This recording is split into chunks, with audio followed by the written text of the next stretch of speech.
Hello friends, ಇವತ್ತಿನ ಸಂಚಿಕೆಯಲ್ಲಿ ಏನಾಯಿತು ಅಂತ ನೋಡ್ಕೊಂಡು ಬರೋಣ ಬನ್ನಿ. ರಾಮ್ ಬಾಯಲ್ಲಿ ಸೈಕಲ್ ಇದೆ, ಸೈಕಲ್ ಓಡಿಸಿ ಎಷ್ಟು ದಿನ ಆಗಿದೆ ಗೊತ್ತಾ?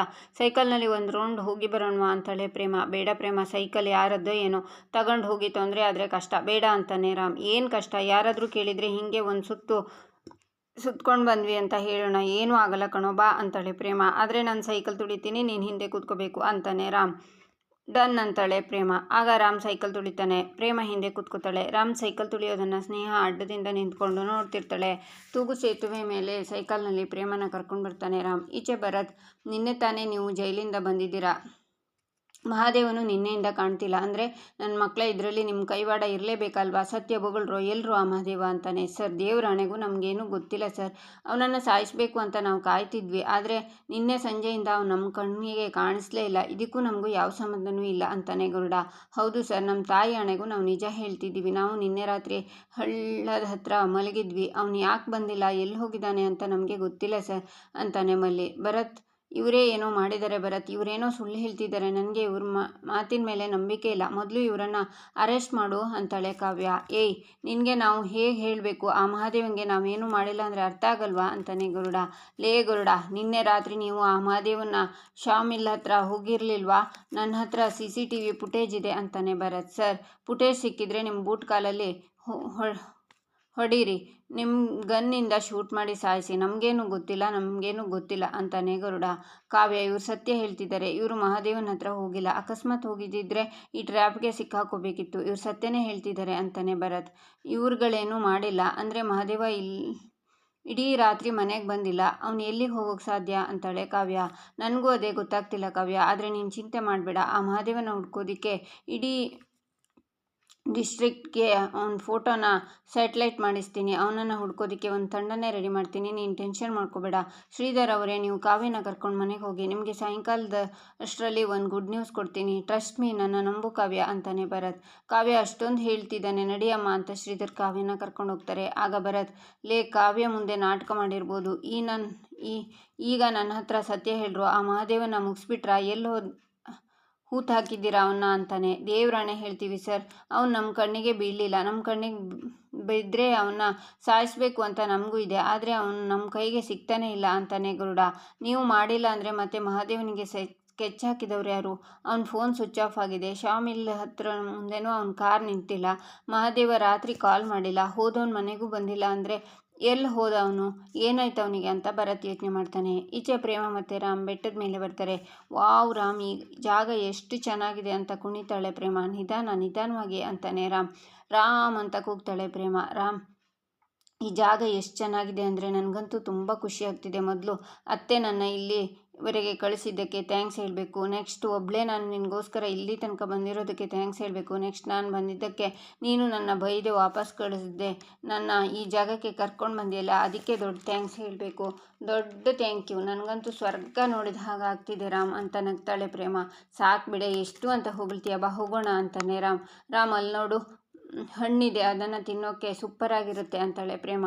ಕೊಡಿಸ್ದೇ ಇದ್ದರೆ ನೀನನ್ನು ತಿಂತೀಯ, ಬಾ ಅಂತ ರಾಮ್ ಹೋಗಿ, ಅಣ್ಣ 2 ಪ್ಲೇಟ್ ಹಣ್ಣು ಕೊಡಿ ಅಂತಾನೆ. 2 ಯಾಕೋ ಅಣ್ಣ, ಒಂದೇ ಕೊಡಿ, ಒಂದರಲ್ಲೇ ತಿನ್ನೋಣ ಅಂತಾಳೆ ಪ್ರೇಮ. ಸುಮ್ಮನಿರೇ, 2 ಪ್ಲೇಟ್ ಕೊಡಿ ಅಣ್ಣ ಅಂತಾನೆ ರಾಮ್. ಸರ್, ಮೇಡಮ್ಗೆ ನಿಮ್ಮ ಜೊತೆ ತಿನ್ನಬೇಕು ಅಂತ ಆಸೆ ಆಗಿರಬೇಕು, ಅದಕ್ಕೆ ಒಂದೇ ಕೇಳ್ತಿದ್ದಾರೆ ಅಂತಾನೆ ಅಣ್ಣ. ನೀವು ಅವಳಿಗೆ ಸಪೋರ್ಟಾ? ಅದೆಲ್ಲ ಬೇಡ, 2 ಪ್ಲೇಟ್ ಕೊಡಿ ಅಂತ ರಾಮ್ ಹೇಳ್ತಾನೆ. ಆಗ ಅವನು ಕೊಡ್ತಾನೆ. ಈಚೆ ಕಾವ್ಯ ಶ್ರೀಧರ್ ಮನೆಗೆ ಬರ್ತಾರೆ. ಕಾವ್ಯ ಮಹಾದೇವ್ಗೆ ಕಾಲ್ ಮಾಡ್ತಾಳೆ. ಕಾವ್ಯ, ಫೋನ್ ಎತ್ತಿದ್ನಾ ಅಂತಾರೆ ಶ್ರೀಧರ್. ಇಲ್ಲ ಮಾವ, ಇನ್ನೂ ಫೋನ್ ಸ್ವಿಚ್ ಆಫ್ ಅಂತಾನೆ ಬರ್ತಿದೆ, ಆ ಗರುಡ ಮಲ್ಲಿನ ಕೇಳಿದರೆ ಏನೂ ಮಾಡಿಲ್ಲ ಅಂತ ಆಣೆ ಪ್ರಮಾಣ ಬೇರೆ ಮಾಡ್ತಿದ್ದಾರೆ, ಅವ್ರ ಮಾತನ್ನು ನನಗೆ ಎಷ್ಟರ ಮಟ್ಟಿಗೆ ನಂಬಬೇಕೋ ಬಿಡಬೇಕೋ ಗೊತ್ತಾಗ್ತಿಲ್ಲ, ಇಲ್ಲಿ ನೋಡಿದರೆ ಅವ್ನ ಫೋನ್ ಕನೆಕ್ಟ್ ಆಗ್ತಿಲ್ಲ, ನನಗೆ ಭಯ ಆಗ್ತಿದೆ ಮಾವ ಅಂತಾಳೆ ಕಾವ್ಯ. ಕಾವ್ಯ, ಇಲ್ಲಿ ನೋಡು, ಅವರಿಬ್ಬರು ಏನು ಮಾಡಿಲ್ಲ ಅಂದರೆ ಹೆದರ್ಕೊಳ್ಳೋ ಅವಶ್ಯಕತೆ ಇಲ್ಲ, ನಿನಗೆ ಒಂದು ವಿಷಯ ಗೊತ್ತಿಲ್ಲ, ನಮ್ಮ ಮಹಾದೇವು ಯಾವಾಗಲೂ ಹೀಗೆ, ಸ್ವಲ್ಪ ಒತ್ತಡ ಜಾಸ್ತಿ ಆದರೆ ಯಾರಿಗೂ ಹೇಳ್ದೆ ಕೇಳದೆ ಹೊರಟೋಗ್ತಾನೆ, ನಿನ್ನ ಮದುವೆ ಆದಾಗಿಂದ ಅವನು ಈ ರೀತಿ ಮಾಡಿಲ್ಲ ಅಷ್ಟೇ, ನೋಡು ಹೆದರ್ಕೋಬೇಡ, ಮಹಾದೇವ್ಗೆ ಏನೂ ಆಗಲ್ಲ, ನೀನು ಮೊದಲು ಅಳೋದನ್ನು ನಿಲ್ಲಿಸು ಅಂತಾರೆ ಕಲ್ಯಾಣಿ. ಅತ್ತೆ, ಕೆಲಸ ಇದ್ದರೆ ಹೋಗಲಿ, ಬೇಡ ಅಂತಿಲ್ಲ, ಆದರೆ ಒಂದು ಫೋನ್ ಮಾಡಿ ಇಲ್ಲಿಗೆ ಹೋಗ್ತಿದ್ದೀನಿ, ಇಷ್ಟೊತ್ತಾಗುತ್ತೆ ಅಂತ ಹೇಳ್ಬೋದಲ್ವಾ ಅಂತ ಹೇಳ್ತಾಳೆ ಕಾವ್ಯ. ಬಹುಶಃ ಫೋನಲ್ಲಿ ಚಾರ್ಜ್ ಇಲ್ಲ ಅನಿಸುತ್ತೆ ಅಂತಾರೆ ಶ್ರೀಧರ್. ಆಗ ಅಮ್ಮವ್ರೆ ಅಂತ ಕೆಲಸದವನು ಮಹಾದೇವನ ಫೋನ್ ತಂದು ಕೊಡ್ತಾನೆ. ಇದು ಮಹಾದೇವನ ಫೋನ್ ಅಲ್ವಾ ಅಂತಾಳೆ ಕಾವ್ಯ. ಇದು ಮಿಲ್ ಹತ್ರ ಸಿಕ್ತು. ಅವ್ರ ಕಾರ್ ಅಲ್ಲೇ ಇದೆ. ಮಹಾದೇವ ಮಾತ್ರ ಕಾಣಿಸ್ತಿಲ್ಲ. ಈ ಫೋನ್ ಒಡೆದೋಗಿತ್ತು ಅಮ್ಮೋರೆ, ಅದಕ್ಕೆ ತಗೊಂಡು ಬಂದೆ. ಮಹಾದೇವಣ್ಣ ಮನೇಲಿಲ್ವಾ ಅಮ್ಮೋರೆ ಅಂತಾನೆ ಕೆಲಸದವನು. ಶ್ರೀಧರ್, ಇಲ್ಲೇನು ನಡೀತಿದೆ? ಮಹಾದೇವನ ಫೋನ್ ಒಡೆದೋಗಿದೆ, ಅವನ ಗಾಡಿ ಮಿಲ್ ಹತ್ರ ಇದೆ ಅಂದರೆ ಏನರ್ಥ? ಏನಾಗ್ತಿದೆ ಇಲ್ಲಿ ಅಂತಾರೆ ಕಲ್ಯಾಣಿ. ಸರಿ ನೀನು ಹೋಗಪ್ಪ ಅಂತಾರೆ ಶ್ರೀಧರ್. ಕೆಲಸದವನು ಹೋಗ್ತಾನೆ. ಮಹೇಶ್ವರಿ ಕಿಟ್ಟಿ ಖುಷಿಯಿಂದ ನೋಡ್ತಾರೆ. ಸ್ವಲ್ಪ ಜನ ಕೆಲಸಗಾರನ ನಾನು ವಿಚಾರಿಸಿ ನೋಡ್ತೀನಿ ಅಂತಾರೆ ಶ್ರೀಧರ್. ಅತ್ತೆ, ಮಹಾದೇವಂಗೆ ಏನೂ ಆಗಿರಲ್ಲ ಅಲ್ವಾ ಅಂತ ಅಳ್ತಾಳೆ ಕಾವ್ಯ. ಈಚೆ ಪ್ರೇಮ ಮತ್ತು ರಾಮ್ ಹಣ್ಣನ್ನು ತಿಂತಿರ್ತಾರೆ. ಪ್ರೇಮ ಬೇಗ ಬೇಗ ತಿನ್ನಬೇಕು, ನಾನು ಇನ್ನು ಕಳಿಸ್ಕೊಡ್ಬೇಕು ಅಂತಾನೆ ರಾಮ್. ಎಲ್ಲಿಗೆ ಅಂತಾಳೆ ಪ್ರೇಮ. ಹೇಳಲ್ಲ ಅಂತಾನೆ ರಾಮ್. ಹೇಳು ರಾಮ್, ಎಲ್ಲಿಗೆ ಅಂತಾಳೆ ಪ್ರೇಮ. ಎಲ್ಲಿಗೆ? ಊರಿಗೆ ಅಂತಾನೆ ರಾಮ್. ಊರಿಗ? ನಾನಂತೂ ಹೋಗಲ್ಲ. ಅತ್ತೆ ಇನ್ನು2 ದಿನ ಇದ್ಬಾ ಅಂತ ಹೇಳಿದ್ದಾರೆ. ನೀನು ದಬ್ಬಿದ್ರೂ ಹೋಗಲ್ಲ ರಾಮ್. ಸುಮ್ಮನೆ ನೀನು ಹೋಗು ಹೋಗು ಅನ್ಬೇಡ ಅಂತಾಳೆ ಪ್ರೇಮ. ಅಮ್ಮ, ತಾಯಿ ತಮಾಷೆ ಮಾಡಿದ್ದು ಕಣೆ ಅಂತಾನೆ ರಾಮ್. ಗೊತ್ತಿತ್ತು ಅಂತಾಳೆ ಪ್ರೇಮ. ಬಾ ರಾಮ್, ಫೋಟೋ ತೆಗೆಸ್ಕೊಳ್ಳೋಣ ಅಂತಾಳೆ. ಹೊಗೆ ಎಷ್ಟು ಅಂತ ಫೋಟೋ ತೆಗೆಸ್ಕೊಳ್ಳೋದು? ಆಗಲೇ ಬೇಕಾದಷ್ಟು ಫೋಟೋ ತೆಗೆಸ್ಕೊಂಡಿದ್ದೀವಿ, ನನ್ನ ಕೈಲಾಗಲ್ಲ ಅಂತಾನೆ ರಾಮ್. ಫೋನ್ ಕೊಡು ನೀನು ಮೊದಲು ಅಂತ ಫೋನ್ ತಗೊಂಡು ಅಲ್ಲಿರೋರ ಹತ್ರ ಫೋಟೋ ತೆಗೀರಿ ಅಂತ ಪ್ರೇಮ ರಾಮ್ ಕೈ ಹಿಡ್ಕೊಂಡು ನನ್ನ ಬಂಗಾರಿದು ಒಂದು ಫೋಟೋ ತೆಗೀರಿ ಅಂತಾಳೆ. ಏನು ಮೇಡಮ್, ನಿಮ್ಮ ಯಜಮಾನ್ರು ಗರಂ ಆಗಿದ್ದಾರೆ ಅಂತಾರೆ ಅವರು. ಸ್ವಲ್ಪ ಹಾಗೆ ತುಂಟ ನಗ್ರಿ ಅಂತಾಳೆ ಪ್ರೇಮ. ಥ್ಯಾಂಕ್ಸ್ ಅಣ್ಣ, ಥ್ಯಾಂಕ್ ಯು. ನೋಡಿಲಿ ಅಂತಾಳೆ ಪ್ರೇಮ. ಚೆನ್ನಾಗಿ ಬಂದಿದೆ ಫೋಟೋಸ್ ಅಂತಾನೆ ರಾಮ್. ನಾವು ಆಗ ಹೋದ್ವಲ್ಲ, ಆ ಜಾಗದಲ್ಲಿ ಎಲ್ಲರೂ ಫೋಟೋ ತಗೋತಾ ಇದ್ದಾರೆ, ಯಾಕೆ ಅಂತಾಳೆ ಪ್ರೇಮ. ಅದು ಸುಸೈಡ್ ಪಾಯಿಂಟು, ಅದಕ್ಕೆ ಅಂತಾನೆ ರಾಮ್. ಹಾಗಂದ್ರೆ ಅಂತಾಳೆ ಪ್ರೇಮ. ಅದು ತುಂಬ ಡೇಂಜರಸ್ ಜಾಗ. ಅಲ್ಲೇನಾದರೂ ಬಿದ್ದರೆ ಮತ್ತೆ ಅವ್ರು ಸಿಗೋದೇ ಇಲ್ಲ. ಈ ಹಿಂದೆ ಸಾಕಷ್ಟು ಜನ ಬಿದ್ದು ಪ್ರಾಣ ಕಳ್ಕೊಂಡಿದ್ದಾರೆ, ಅದಕ್ಕೆ ಅದನ್ನು ಸುಸೈಡ್ ಪಾಯಿಂಟ್ ಅಂತ ಕರೀತಾರೆ ಅಂತಾನೆ ರಾಮ್. ಒಂದು ವೇಳೆ ನಾನು ಅಲ್ಲಿಗೆ ಹೋಗಿ ಆಕಸ್ಮಿಕವಾಗಿ ಕೆಳಗೆ ಬಿದ್ದರೆ ನೀನೇನು ಮಾಡ್ತೀಯಾ ಅಂತಾಳೆ ಪ್ರೇಮ. ಈಚೆ ಮಹೇಶ್ವರಿ, ಏನೋ ಕಿಟ್ಟಿ, ಇದು ನಮ್ಮ ಅದೃಷ್ಟ ಹೇಗೆ ತಿರುಗ್ಬಿಡ್ತು ಕಣೋ. ನಿನ್ನ ಪಂಚಮಿನ ಮದುವೆ ಆಗಿದ್ದೇ ಆಗಿದ್ದು. ಇಲ್ಲಿ ಮಹಾದೇವ ಕಾಣಿಸ್ತಿಲ್ಲ, ಅವ್ನ ಫೋನ್ ಒಡೆದೋಗಿದೆ, ಇನ್ನು ಅವ್ನ ಕಾರ್ ಮಿಲ್ ಹತ್ರ ಅನಾಥವಾಗಿ ಬಿದ್ದಿದೆ ಅಂದರೆ ಅವ್ನು ಸತ್ತಾಗೆ ಅಲ್ವೇನೋ ಅಂತಾರೆ. ಸರಿಯಾಗಿ ಹೇಳಿದೆ ಅಕ್ಕ. ಆ ಮಲ್ಲಿಗರುಡನ ಆಣೆ ಪ್ರಮಾಣ ನಂಬ್ಕೊಂಡಿದ್ದಾರೆ ಇವರು ಮುಟ್ಟಾಳರು. ಖಂಡಿತ ಮಲ್ಲಿಗರುಡನೇ ಮಹಾದೇವನ್ನ ಮುಗಿಸ್ಬಿಟ್ಟಿದ್ದಾರೆ. ಇನ್ಮೇಲೆ ಈ ಮನೆಯಲ್ಲಿ ನಮ್ಮನ್ನು ತಡೆಯೋರು ಯಾರಿದ್ದಾರೆ ಅಂತಾನೆ ಕಿಟ್ಟಿ. ಯಾರೂ ಇಲ್ಲ ಕಣೋ, ಯಾರೂ ಇಲ್ಲ. ನನಗೆ ಆಗ್ತಿರೋ ಸಂತೋಷಕ್ಕೆ ಕುಣಿದಾಡಬೇಕು ಅನ್ನಿಸ್ತಿದೆ ಕಣೋ. ಮೊದಲೇ ನಮ್ಮ ಮೇಲೆ ಅನುಮಾನ ಬಂದಿದೆ, ಇನ್ನು ನಾವು ಕುಣಿಯೋದು ನೋಡಿದರೆ ಅನುಮಾನಕ್ಕೆ ನಾವೇ ದಾರಿ ಮಾಡಿಕೊಟ್ಟ ಹಾಗಾಗುತ್ತೆ. ಸದ್ಯಕ್ಕೆ ಸುಮ್ಮನಿರು ಅಂತಾರೆ ಮಹೇಶ್ವರಿ. ಪಂಚಮಿ ಸನ್ನೆಯಲ್ಲಿ ಏನೇನೋ ಹೇಳ್ತಾಳೆ. ಬಿಡ್ತು ಅನ್ನೋ, ಹಾಗೆಲ್ಲ ಏನೂ ಆಗಿರಲ್ಲ. ಅಯ್ಯೋ ದೇವ್ರೆ, ಏನು ಹೇಳಬೇಕು ಅಂತಲೇ ಗೊತ್ತಾಗ್ತಿಲ್ಲ ಅಂತಾರೆ ಕಲ್ಯಾಣಿ. ಆಗ ಶ್ರೀಧರ್ ಬಂದು, ಅತ್ತಿಗೆ ನಿನ್ನೆ ಒಂದು ಲಾರಿ ಕಳಿಸ್ಬೇಕಾಗಿತ್ತಂತೆ, ಅದನ್ನು ಮಹಾದೇವ ಕಳಿಸಿ ಹೊರಟೋದ್ನಂತೆ, ಆದರೆ ಎಲ್ಲಿಗೆ ಹೋದ ಅಂತ ಯಾರಿಗೂ ಗೊತ್ತಿಲ್ಲ ಅಂತಾರೆ.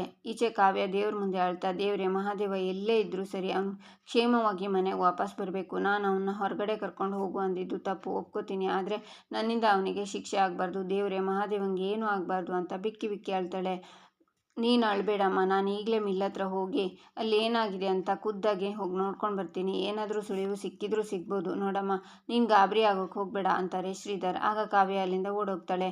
ಆಗ ವಜ್ರೇಶ್ವರಿ ಕಿಟ್ಟಿ, ಹೇಗಾದರೂ ಮಾಡಿ ನೀನು ಹೆನ್ರಿಗೆ ಈ ಸನ್ನೆ ಮಾಡೋದನ್ನು ನಿಲ್ಲಿಸ್ಬಿಡ್ಬೇಕು ಕಣೋ ಅಂತಾರೆ. ಸುಮ್ಮನಿರಕ್ಕ, ಈಗಲೇ ಸಹಿಸ್ಕೊಳ್ಳೋಕ್ಕಾಗ್ತಿಲ್ಲ, ಆಮೇಲೆ ಇನ್ನೂ ಕಷ್ಟ ಆಗುತ್ತೆ ಅಂತಾನೆ ಕಿಟ್ಟಿ.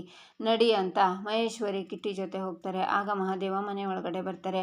ಅತ್ತಿಗೆ, ಮಹಾದೇವ ಬಂದ ನೋಡಿ ಅಂತಾರೆ ಶ್ರೀಧರ. ಮಹಾದೇವು ಅಂತ ಕಲ್ಯಾಣಿ ತಪ್ಕೊಂಡು ಆಳ್ತಾರೆ.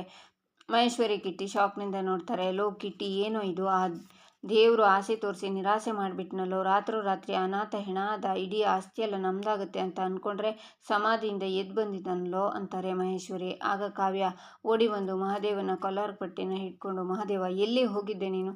ನಿನಗಾದ್ರೂ ಸ್ವಲ್ಪನಾದರೂ ಬುದ್ಧಿ ಇದೆಯಾ? ಸಾಯೋವರೆಗೂ ನಮ್ಮನ್ನು ಹೀಗೆ ಸಾಯಿಸಬೇಕು ಅಂತ ಇದೆಯೇನೋ ಅಂತಾಳೆ. ಯಾಕಮ್ಮಿ, ಯಾಕೆ ಹಿಂಗೆ ಆಡ್ತಿದ್ಯಾ? ಏನಾಯ್ತು ಈಗ ಅಂತಾನೆ ಮಹಾದೇವ. ಏನಂದೆ?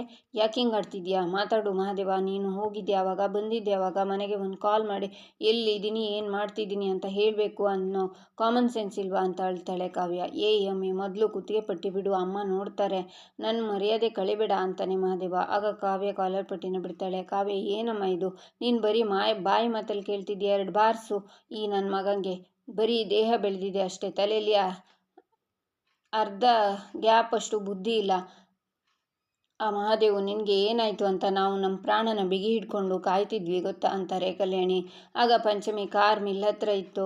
ಫೋನ್ ಒಡೆದೋಗಿದೆ, ನೀನು ಎಲ್ಲಿ ಹೋಗಿದ್ದೆ ಅಂತ ಸನ್ನೆ ಮಾಡ್ತಾಳೆ. ಹೌದು, ನನ್ನ ಫೋನ್ ಒಡೆದೋಯ್ತು ಅಂತ ಆ ವಿಚಾರ ನಿಮ್ಗೆ ಹೇಗೆ ಗೊತ್ತಾಯಿತು ಅಂತಾನೆ ಮಹಾದೇವ. ನಿನ್ನ ಬಗ್ಗೆ ನೀನು ಹೇಳಬೇಕು, ಊರವರು ಬಂದು ಹೇಳಿ, ನಿನಗೆ ನಮ್ಮ ಬಗ್ಗೆ ಸ್ವಲ್ಪನಾದರೂ ಕೇರ್ ಇದೆಯಾ? ಮನೆಯಲ್ಲಿ ಹಿರಿಯವರಿದ್ದಾರೆ, ಅವ್ರು ನಿನ್ನ ದಾರಿ ಕಾಯ್ತಿದ್ದಾರೆ, ನೀನು ಕಾಣಿಸ್ದೇ ಇದ್ರೆ ಗಾಬರಿ ಆಗ್ತಾರೆ ಅನ್ನೋದು ಇದೆಯಾ ನಿನಗೆ ಅಂತಾಳೆ ಕಾವ್ಯ. ಕಟ್ಕೊಂಡಿರೋ ಹೆಂಡತಿ ನಿನ್ನ ದಾರಿನೇ ಕಾಯ್ತಿರ್ತಾಳೆ, ಅವಳಿಗೆ ಒಂದು ಮಾತು ಹೇಳಬೇಕು ಅನ್ನೋ ಪರಿಜ್ಞಾನ ಇಲ್ವಾ ನಿನಗೆ? ಪಾಪ, ಅನ್ಯಾಯವಾಗಿ ಆ ಹುಡುಗಿ ಕಣ್ಣಲ್ಲಿ ನೀರು ಹಾಕ್ಸ್ಬಿಟ್ಟಿಯಲ್ಲೋ ಅಂತಾರೆ ಕಲ್ಯಾಣಿ. ಯಾವ ಹುಡುಗಿನಮ್ಮ ಅಂತ ಆಚೆ ಈಚೆ ನೋಡ್ತಾನೆ ಮಹಾದೇವ.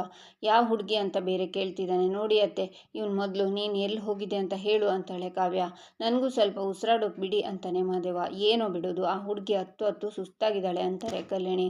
ಮಹಾದೇವ, ನೀನು ಕಾಣಿಸ್ತಿಲ್ಲ ಅಂತ ಕಾವ್ಯ ಗರುಡ ಮಲ್ಲಿನ ಹುಡ್ಕೊಂಡು ಅವರಿರೋ ಜಾಗಕ್ಕೆ ಹೋಗಿದ್ಲು ಅಂತಾರೆ ಶ್ರೀಧರ. ನೀನು ಚೈನ್ ತರೋಕೆ ಹೋದವನು ಮನೆಗೆ ಬರಬೇಕಲ್ವಾ, ಎಲ್ಲಿಗೆ ಹೋಗಿದ್ದೆ ಅಂತಾಳೆ ಕಾವ್ಯ. ಅಯ್ಯೋ, ನಾನು ಚೈನ್ ತಗೊಂಡು ವಾಪಸ್ ಮನೆಗೆ ಬಂದಿದ್ದೆ ಕಣಮಿ ಅಂತಾನೆ ಮಹಾದೇವ. ಈಚೆ ಪ್ರೇಮ, ರಾಮು, ಒಂದು ವೇಳೆ ನಾನು ಅಲ್ಲಿಗೆ ಹೋಗಿ ಆಕಸ್ಮಿಕವಾಗಿ ಕೆಳಗೆ ಬಿದ್ದರೆ ನೀನೇನು ಮಾಡ್ತೀಯಾ? ಅಳ್ತೀಯಾ ಅಂತಾಳೆ.